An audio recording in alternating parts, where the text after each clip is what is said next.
both interpretations come to pass. They both come about as he said. One dies, the other one's restored to Pharaoh's court. The one restored to Pharaoh's court kind of forgets about Joseph. But then Pharaoh has these horrifying dreams, and this person says, well, there's this guy in prison who can interpret dreams. He did it for me, and did it for someone else, and they both came to pass. And so Pharaoh calls him forth, and Joseph does just that. The dreams entail, as Grace said, 7 years of plenty, harvest, and then 7 years of famine. And Joseph says, well, here's what you got to do. Save up now so that you'll have food to eat. But also, all the other nations around you will be in famine. And they'll have to come to Egypt to get food, because only you will have it. Pharaoh's impressed, makes him second in charge. So then Joseph becomes second in command only to Pharaoh. Jacob and the other brothers, in the famine, need food. Where do they go? They go to Egypt. And they don't recognize Joseph. And then that's where, again, part of the narrative is extremely moving, because Joseph is almost at the brink of tears as he sees his brothers. His brothers eventually repent, and there's this reunion. And then Pharaoh says, you can read in Genesis 47, for example, choose from the best of the land of Egypt.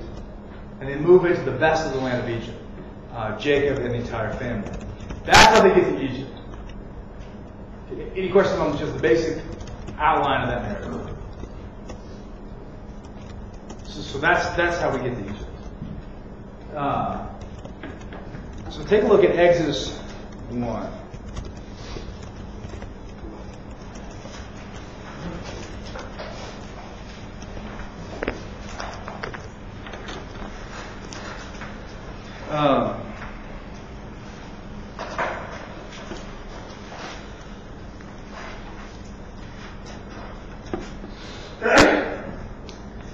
Take a look at verse 6. It says, so they're in Egypt. Then Joseph dies, and all his brothers and all that generation. But the descendants of Israel were fruitful and increased greatly. They multiplied and grew exceedingly strong, so that the land was filled with them. Have you heard that language before? Be fruitful and multiply? Yes, okay. So just jump down Genesis 1:28. That's where that occurs first. But the same language is used of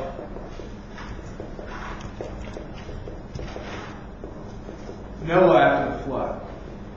So see Genesis 1:28, also 8:17, and 9:1. In other words, it's a sign that the covenant blessing has flowed through. Then Noah gets at the flood, God says, in other words, Noah there stands for something of a new Adam. He's a new start, a new humanity. So now to Noah goes the command, be fruitful and multiply. That Israel is described this way is to show that they are the heir of the blessing. They're the heir of the covenant blessing.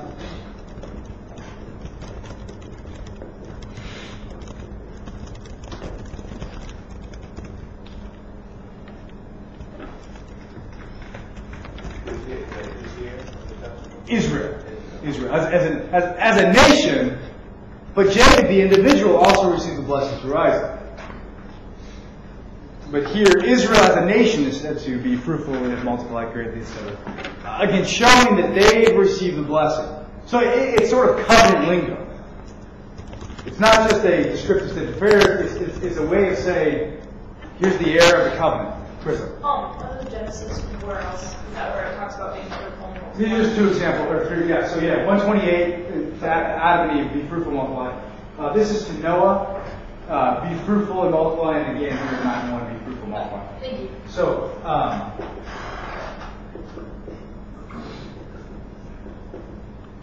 just put Noah, and again we could do this. There's a lot of parallels we could go through as a new Adam. A new humanity, new start.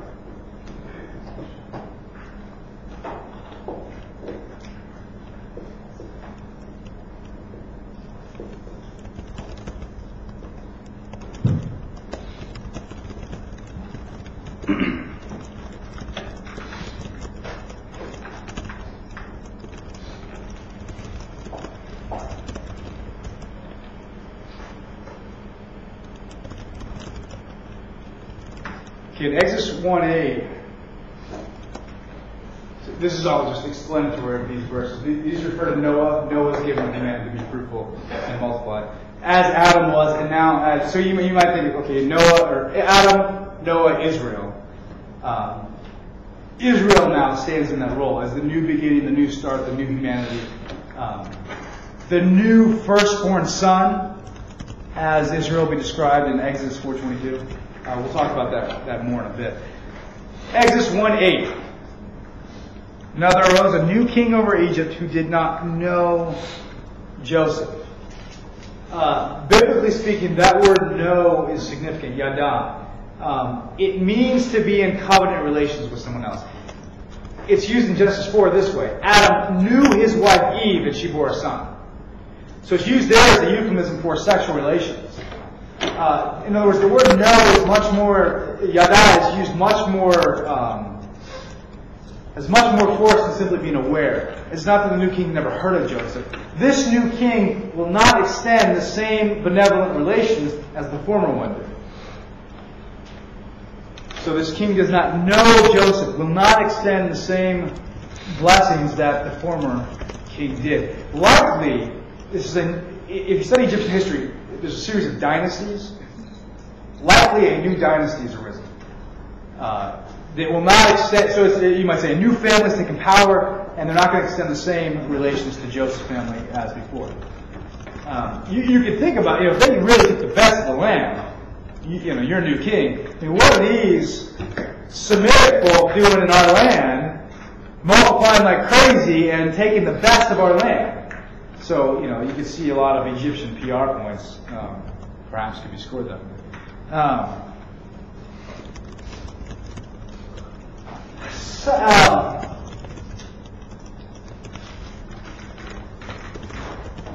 Kind of another aside. There are a series of views on when the Exodus took place, but and I don't want to get into those. But I'd like to note, though, is the views are either 18th dynasty or 19th dynasty, mid 15th century BC or mid 13th century BC.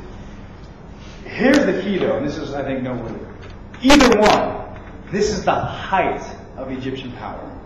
Either one, this is the height of Egyptian power. It's 18th dynasty, mid 15th century BC, or 9th. So who's seen the Ten Commandments? Okay, what's the Pharaoh's name? There's a view of the Exodus right there. They're taking a stand on when the Exodus took place. Ramses, right. Yeah, that's the 13th century view.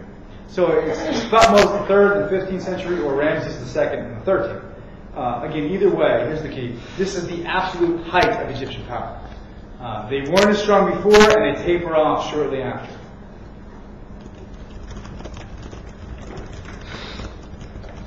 The period of the pyramids actually is much earlier.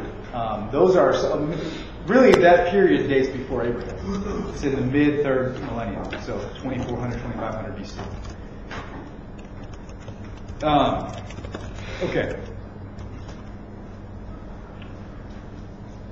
Let's see, where should we go? So, what happens in that early chapter with the Hebrew males? What does the Pharaoh decide to do? Yeah, kill the males, let the females live. Okay, why? Why do that? Well, yeah, he says, look, they've multiplied so much, they're going to take over, they're going to revolt against Egypt and take over us.